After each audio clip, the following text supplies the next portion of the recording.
Hola, ¿qué tal? ¿Cómo están? Bienvenidos a este 3x7. Tres periodistas analizan la interesante, convulsa, movida realidad semanal nacional de 7 días en 3x7, en 21 minutos. Valerio Vázquez de Velasco, Carlos Paredes, soy Enrique Chávez y les damos la bienvenida a una semana que, como todas de las que vamos viviendo, amigos, es realmente una montaña rusa. Hemos, para empezar, atravesado, ¿no?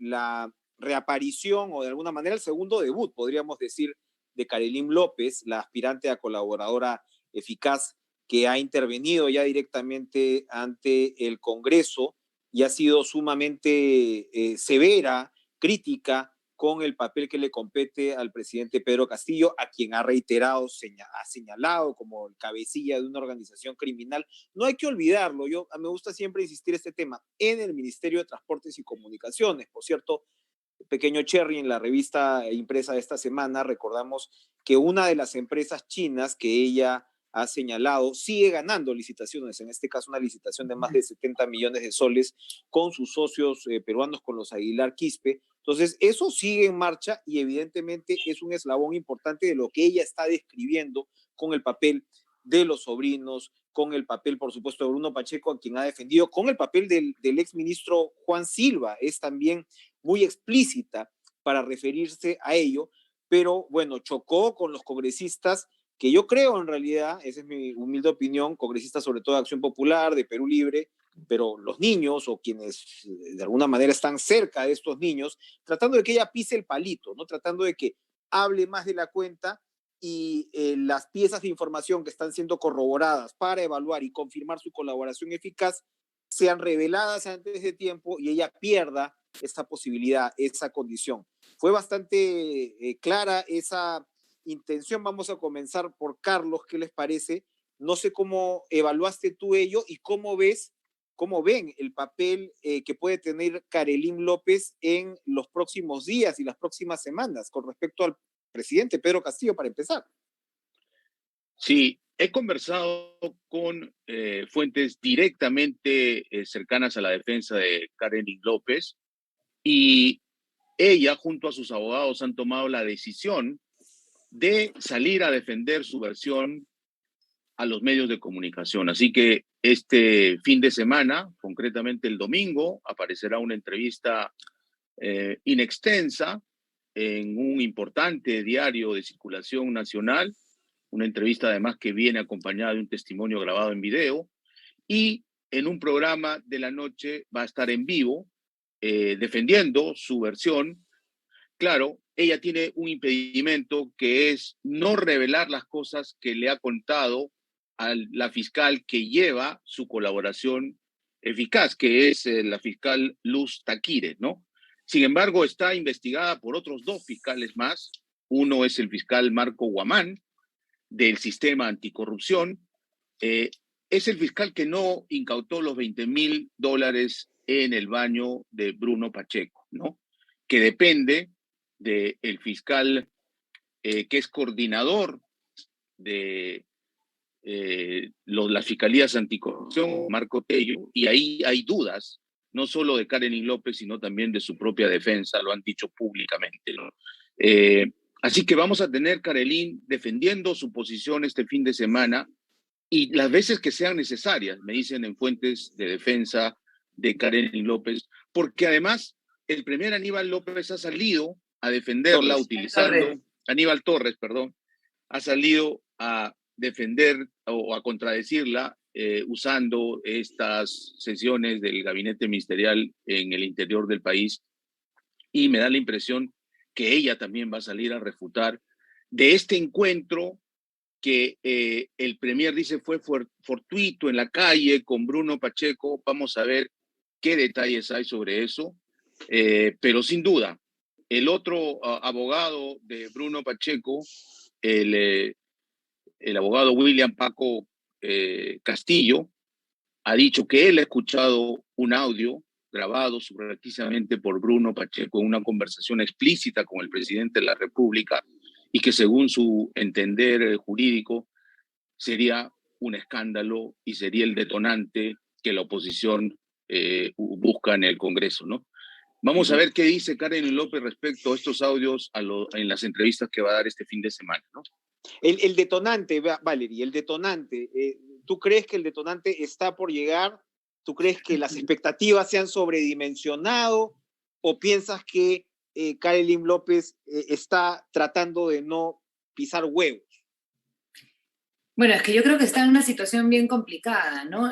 Lo primero que se cuestiona alrededor de Karen López es que no está presentando pruebas, que está diciendo cosas tan graves como que el presidente es cabecilla de una banda criminal, y lo dice ante el Congreso de la República, y evidentemente hay rechazo dentro del Congreso, la gente cercana, por supuesto, al presidente, directamente Perú Libre, pero al final de cuentas es cierto que quedan esas palabras en su boca y hasta ahora las pruebas no las puede dar a conocer. Si bien la Fiscalía ha abierto esta investigación y se está estudiando el caso y ahora vamos a tener estas declaraciones y de alguna manera más cercanía a todo lo que ella está explicando, el tema es que en la medida en que la gente no vea pruebas, se puede seguir diciendo, es solamente el dicho de una mujer que está buscando también su parte, porque al final es la lobista. No, pero yo creo que la prensa de investigación ha corroborado gran parte de sus dichos, ¿no? Por ejemplo, cuando se indica al ministro, ¿no? Pero Silva. No es directamente una prueba.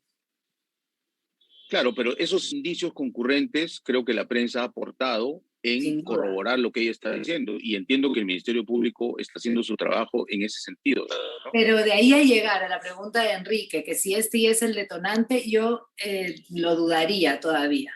Es que yo creo que además hay, digamos, siempre esta expectativa de detonante, y como sociedad un poquito, vamos a decirlo así, adicta a los audios y a los videos, precisamente para llegar, ¿no?, a esa prueba reina, que es una herencia que viene de los Vladivideos en adelante. Pero a ver, acá tienes empresarias que han trabajado para, por ejemplo, ¿no? Yo insisto con el caso del cártel chino, porque también lo hemos desarrollado, la Unidad de Investigación de Caretas también lo ha visto de cerca, sentido que existía este cártel de antes, pero que claramente se introducen socios peruanos para asegurar las comisiones para los funcionarios nacionales. Y han salido incluso empresarias que han trabajado que han contratado con estas empresas. Hay una en particular, ¿no?, que declaró con pelos y señales lo que Carelimo un poquito también ya había señalado. Entonces, claro, hay una especie de ansiedad por el detonante, pero hay también, y con esto termino, yo me quedaría con eso, una suerte de rompecabezas que hay que ver con un poquito más de calma y de paciencia, Carlos, ¿no crees? Yo creo además que esa expectativa es completamente dañina, ¿no? Es como la cantidad de veces que se ha dicho se va a vacar a Pedro Castillo, pues termina siendo contraproducente para lo que sí realmente está confirmado, que es un tema de incapacidad y de denuncias y cuestionamientos en torno a él. Entonces, yo sí creo que hay que ser prudente en ese sentido, porque lo que se tiene que hacer es actuar sobre lo que realmente termina estando probado, ¿no? Ya estamos llenos, además de presos con prisión preventiva y con sentencias por llegar que nunca llegan. Prueba reina, ¿no? Con Fujimori los Vladivideos fueron contundentes, desde el primero, el Curi Montesinos, con Vizcarra también, el audio de Karen Roca fue determinante, y si existiese este audio de Bruno Pacheco, creo que sería la prueba reina que esperamos, ¿no? O que espera un sector recalcitrante también del Congreso. Ahora, hemos vivido una situación opuesta a esta, donde estamos efectivamente viendo en qué momento, ¿no?, aparece el botón rojo, y por el otro lado hemos tenido una vacancia del alcalde de Lima en buena parte inesperada. O sea, sabíamos de este pedido de vacancia. Yo pude entrevistarlo a él hace algunos meses, en octubre, cuando ingresa este pedido, y en ese momento, por ejemplo, me explica que efectivamente lo habían invitado a CEDAPAL en la coyuntura del aniego a ser parte del directorio, y dadas las circunstancias había aceptado, y luego cuando, en fin, al parecer cae en cuenta del error, devuelve estas dietas. Más allá de las opiniones sobre la gestión del alcalde, lo que a mí sí me ha llamado muchísimo la atención es que las causales de vacancia, ninguna de las causales explícitas en la ley orgánica de municipalidades sea esta. Esta es la número 10, donde dice algunos impedimentos que puedan estar en la ley de elecciones municipales, es decir, algunos impedimentos que te priven a ti de ser autoridad, ¿no? Se reproducen para esto. Entonces, obviamente, no puede ser autoridad quien no haya renunciado por lo menos 6 meses antes a una empresa del Estado siendo presidente o siendo parte del directorio. Y eso en realidad es lo que ha pasado con una persona que ha presentado esta moción de vacancia que fue rechazada por el Consejo Municipal y que luego el Jurado Nacional de Elecciones ha aceptado, en mi punto de vista, ahí sí, no sé si con un sentido de proporcionalidad y de sentido común. Cuando uno ve precisamente que en los gobiernos regionales, municipales, te vacan y siempre está esperando el teniente alcalde, ¿no? O el segundo al mando, y es una suerte de danza de puñales, pareciera que acá, en todo caso, también, así como se ha impuesto en el gobierno nacional un estilo regional, se va imponiendo también la forma de sacar a las autoridades. A mí sí me preocupa, insisto, más allá del error de Muñoz de no meter presión en los días previos, impresionante como error político y otros errores más. Luego acusó al Jurado Nacional de Elecciones de corrupción, se ha retrocedido sobre eso, presentó unos audios que se quedaron evidentemente a mitad del camino, pero lo que me ha impresionado es el fondo de la situación. ¿Cómo vacas a un alcalde de una ciudad de 12 millones de habitantes con esa relativa facilidad, vale? De un plumazo. Pero yo sí me quedaría un poco en las formas de Muñoz al salir a defenderse. Yo creo que ha sido muy triste su defensa, más allá de la importancia que tenga la decisión del Jurado Nacional de Elecciones y el análisis que se tiene que hacer a fondo de por qué ha ocurrido y cómo ha ocurrido, su defensa con 2 audios que no tienen ninguna fuerza, con acusaciones a disparar sin ningún cuidado, ¿no? Ha hablado del gobierno, del presidente, ha señalado a todos. Yo creo que sus años en la política, como alcalde, deberían haberle servido también como experiencia para poder reaccionar ante una situación tal vez injusta como esta, pero de otra forma, ¿no? Esos audios grabados el mismo día de la vacancia, grabados por él, tratando de buscar una verdad que ya estaba consumada. Yo creo que realmente su defensa ha sido muy mala y seguramente no ha tenido ni siquiera un asesor, ¿no? Y yo creo que también contradictoria, ¿no? Porque en un primer momento habló de un brazo largo del Ejecutivo interfiriendo o manipulando al Jurado Nacional de Elecciones para que lo vaquen, porque decía que era muy incómodo al régimen, y unas horas después presenta unos audios insinuando corrupción. Entonces, no sé si es intromisión política o corrupción dura y Sí, cruda, ¿no? ha sido coherente. Ambas cosas no son compatibles, pero yo creo que coincido con Enrique en el sentido de que el alcalde tenía doble sombrero, ¿no? O doble gorro, para decirle. Para Alcalde no metropolitano y gobernador de Lima metropolitana. Y por lo tanto, en esa doble función no se le puede evaluar como un simple alcalde provincial. Y la ley diferencia ambos estatus. Y además porque creo yo que abre una puerta oscura, porque hoy se reclama también que a igual derecho, igual razón, entonces empecemos a evaluar el caso de la vicepresidenta Dina Boluarte, porque ella, como funcionaria de la RENIEC, no renunció siendo parte del sistema electoral. Y la ley habla de esa incompatibilidad, ¿no? Si eres funcionario de OMPE, de RENIEC o del Jurado Nacional de Elecciones, también tendrías que haber renunciado antes de postularte, ¿no? Entonces creo que en un país que no tiene gobernabilidad con instituciones muy débiles, el Jurado Nacional, desde mi punto de vista, ha actuado con un grado de irresponsabilidad también, porque esta era una decisión abierta a una interpretación con sentido común y con responsabilidad también, porque los magistrados están para darse cuenta de eso.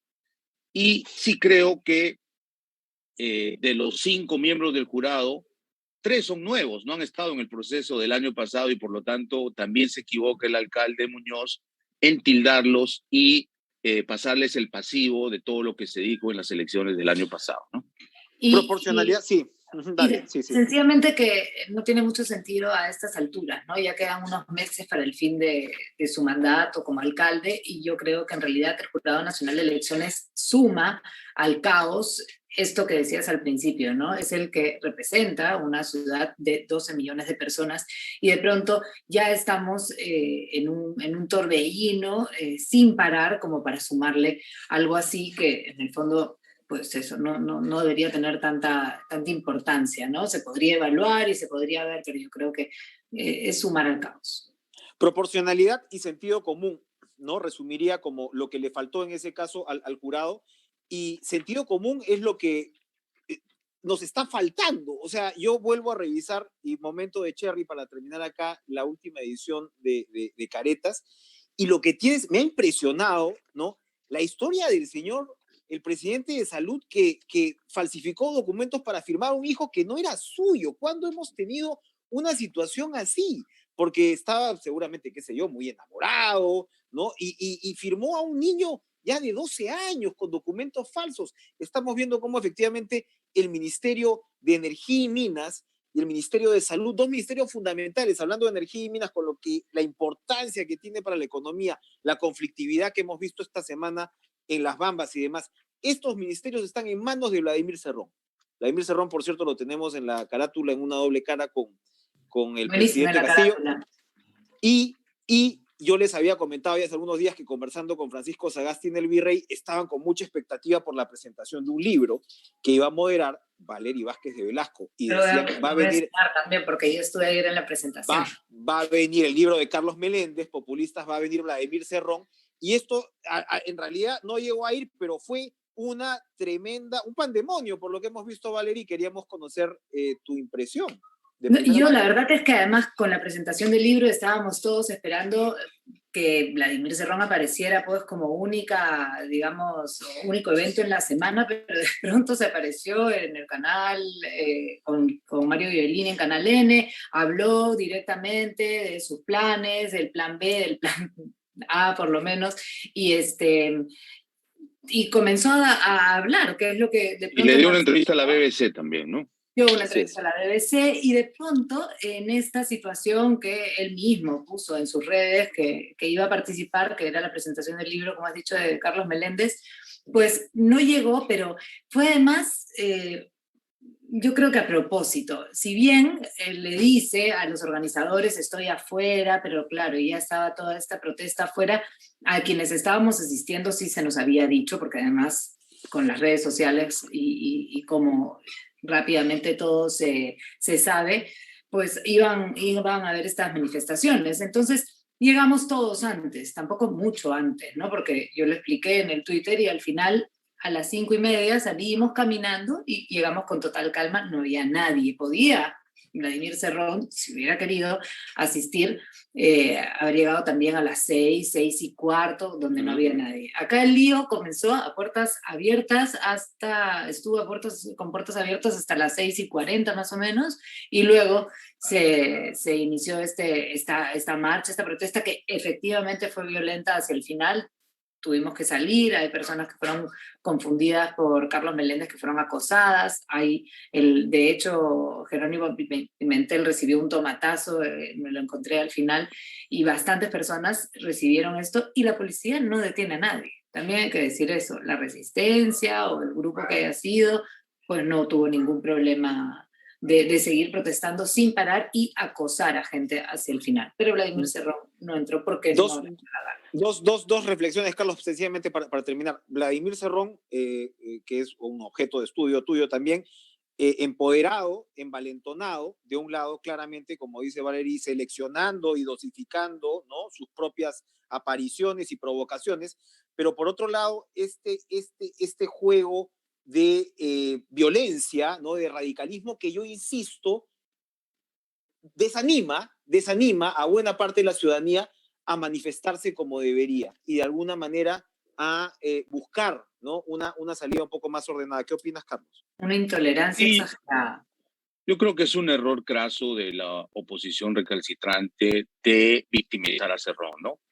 Queda claro que él es un provocador, que siempre va a buscar ganar de estas situaciones, y lo que muestran es una intolerancia a la hora de combatir una ideología, como diría Carlos Meléndez, una ideología dura, no blanda, ¿no?, el marxismo, con ideas también, ¿no? Hacer política en el buen sentido de la palabra, y no se combate con intolerancia, con manifestaciones altisonantes y agresivas, porque hay que decir que en algún momento se tornó en una manifestación muy agresiva. Ahora, está saliendo a declarar Cerrón, y escoge obviamente en dónde lo hace.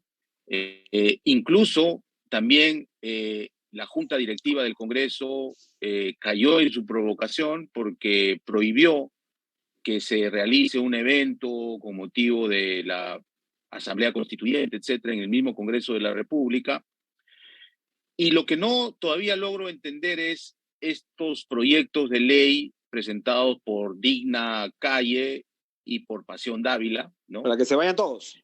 Que se vayan todos, recortar el mandato presidencial y del Congreso a 2 años, aunque ya algunas firmas se han retirado, lo ha anunciado el hermano de Cerrón esta mañana, o ayer viernes, pero si esto avanzase, por ejemplo, me parece una salida viable que puede estudiarse de manera detenida y sin apasionamientos en el Congreso, porque lo que queda claro es que el gran porcentaje de peruanos, y sobre todo los peruanos que están sufriendo más con esta ingobernabilidad de 9 meses, están pidiendo eso, que se vayan todos y que exista un camino democrático, constitucional, viable, de poder hacer este recambio en el gobierno y en general en los poderes ejecutivo y legislativo, ¿no? Vamos a ver si se van todos, pero nosotros nos vamos ya porque 3x7, 21 minutos. Muchas gracias a todos por acompañarnos. Valerie Vázquez de Velasco, Carlos Paredes, Enrique Chávez. Nos reencontramos entonces la otra semana. Gracias. Nos vemos el próximo sábado. Adiós. Chao.